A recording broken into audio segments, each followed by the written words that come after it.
Aštuntą mylę, uždaryk tą savo skylę, dabar paklausyk ir įsidėmėk, jau geriau, gal čia įpisęs maikė, gal ir iš kiemų, bet geriau nei iš tėvelio pinigų, seni.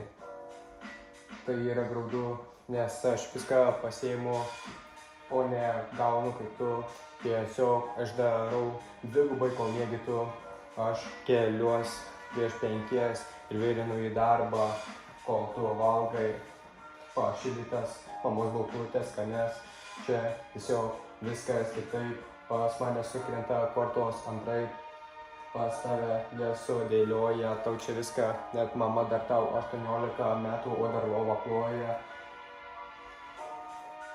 Aš viską iš gyvenimo pasiimsiu pats ir nebus man paduota, kaip tau į rankas. Eisiu ir pasiimsiu, gal nusvilsiu, vėl pakilsiu, bet aš žinau, kad aš nuo problemų ir nuo nepasisekimų nenumirsiu. Aš darysiu tai, ką noriu daryti, bent jau negruzinsiu, kad senas galėjau pabandyti, nes dabar bandau, viską realiai aš darau, iš širdies, nuoširdžiai bandau. Biškį su žodžiais, gal užstrigau, gal kažką per daug kartoju, bet bent jau nieko nevartoju.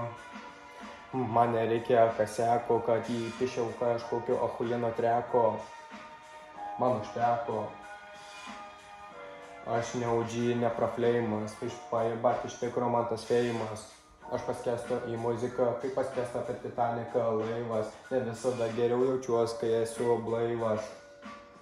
Tikėjau šią palaikymo daugiau, bet iš savo šeimos aš ir negavau. Bet tai ne problema, nes buvo vienas kitas ir numojo ranką.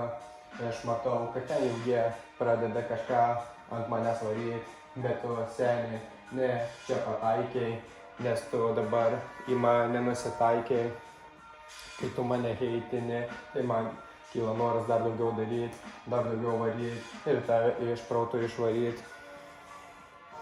Biškį per daug čia gal įsijaučiau, jau beveik 3 minutės repavau, bet čia pirmas arba trečias prieš kamerą freestylas ir aš nepavargau, aš dar tik apšilau ir toliau varau, matau čia Eminemą per ekraną, seni, nemeluosiu, esu aš pisęs tavo paną.